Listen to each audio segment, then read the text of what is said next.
গত ৬ থেকে ৭ মাসে আমি হাসিনি। এই কথাটি কতটা দুঃখজনক একটা ছেলের জন্য তা হয়তো প্রত্যেকটা দুঃখী মানুষ মাত্রই রিলেট করতে পারবেন। কথাটি বলেছিলেন ব্রাজিলিয়ান উদীয়মান তারকা ভিটর রকো। বার্সেলোনায় থাকাকালীন সময়টা তার জন্য একটা বিভীষিকার মতো কেটেছে। বিরাট স্বপ্ন নিয়ে ব্রাজিল ছেড়ে প্রিয় ক্লাব বার্সেলোনায় আসার পরও তিনি এই উইন্ডোতে লোনের বার্সেলোনা ছেড়ে চলে গেছেন। আসলে কি ঘটেছিল তার সাথে তা অনেকেই জানেন, অনেকেই যা জানেন না তা নিয়ে কথা বলার চেষ্টা করব আজ। গত বছরই বার্সেলোনায় আসা নিশ্চিত হয়ে গিয়েছিল ট্যালেন্টেড ব্রাজিলিয়ান স্ট্রাইকার ভিটর রোকের। লুইস সুয়ারেজের সাথে প্লেইং স্টাইলের মিল থাকায় হাই এক্সপেকটেশন ছিল রোকের কাছ থেকে। তাই মাদ্রিদ যখন এনরিককে আনলো তখন বার্সেলোনার রোকেকে আনার ঘটনাও হাইপ পেল। বার্সেলোনা কিংবা ব্রাজিল প্রায় সকলেই কথা বলতে লাগলেন এই তারকার ব্যাপারে। এবছরের জানুয়ারিতে ডেবু হওয়ার পরে গোলও পেয়েছিলেন, তাই তাকে নিয়ে ভক্তদের আশা এবং এই ক্লাবের প্রতি তার ভালোবাসা আরও কয়েক গুণ বেড়ে যায়। কিন্তু এত কিছু করেও জাভির মন জয় করতে পারল না। ওই যে কিছু মানুষ থাকে না, যাদেরকে আপনার কলিজা তার হাতে তুলে দেওয়ার পরও সন্তুষ্ট না হয়ে উল্টো বলবে হাতে দিল কেন, একটা বাটির মধ্যে দিতে পারলো না। জাভিও ছিলেন এই রকম।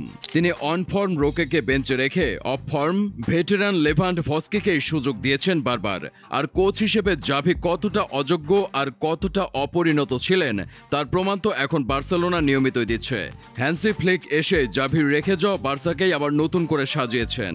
যেখানে জাভি স্বজনপ্রীতি করে নিজের পছন্দের খেলোয়াড়দের দলে রাখতেন, সেখানে ফ্লিক এসে সেই ধ্যান ধারণা একেবারেই বদলে দিলেন। কঠিন নিয়মানুবর্তিতার মধ্যে দিয়ে তৈরি করলেন নতুন এক বার্সা। আর জাভি শুধু বার্সেলোনাকে শেষ করেছেন এমন না, সাথে শেষ করে দিতে চেয়েছিলেন তরুণ এই ছেলেটির ক্যারিয়ারও। তার আচরণ চিন্তা করেন, একজন কোচ হিসেবে যেখানে খেলোয়াড়দের সঙ্গে সুন্দর সম্পর্ক রাখা অন্যতম গুরুত্বপূর্ণ, সেখানে জাভি ছিলেন একেবারেই তার উল্টো। আপনি রিয়াল কোচ আনচেলত্তিকেই দেখবেন, এক ভিডিওতে দেখলাম আর্দা গুলারের টাই বেঁধে দিচ্ছেন, আরেক ভিডিওতে দেখা যায় ভিনি রদ্রিগোর সাথে তাদের মতোই নেচে বেড়াচ্ছে এই বুড়ো। অথচ তার চেয়ে বয়সে তরুণ হলেও জাভি বুঝতে পারেন না অন্য তরুণকে। তিনি কথাই বলতেন না রোকের সাথে কোনোদিন। সামনে দেখলে হাসিমুখ করা তো দূরের কথা, এমনভাবে চলে যেতেন যেন তিনি কিছু দেখতেই পাননি। আপনি যখন জানবেন আপনি যেই ঘরে থাকেন সেই ঘরের প্রধান আপনাকে পছন্দ করে না, তারপর আপনি আর সেখানে কিভাবে থাকবেন? এই পরিবেশে থেকে আপনি হাসবেন কিভাবে? তাই ইউরোপে গত 7 মাসে ট্রমার মধ্যে দিয়ে যেতে হয়েছে 19 বছরের রোকেকে। ব্রাজিলে নিজের পরিবারকে ফেলে রেখে এসে নিজের পছন্দের ক্লাবে নিজেকে মেলে ধরার সুযোগ পাচ্ছিল না। এর চেয়ে হতাশার আর কি হতে পারে? তাই শেষমেশ বিদায়ের শান্তি খুঁজে নিতে চাইলেন রোকে। রিয়াল বেটিসে লোনে গিয়েছেন, সেখানে তাকে কেউ আর জাভির মতো উপেক্ষা করছে না। হাসতে ভুলে যাওয়া ভিটর রকের মুখে ফুটেছে হাসি। আর তাই এই সময় তিনি তার বার্সেলোনায় থাকাকালীন এক দুঃখের কথা জানিয়ে বলেন, গত 6-7 মাসে আমি হাসিনি।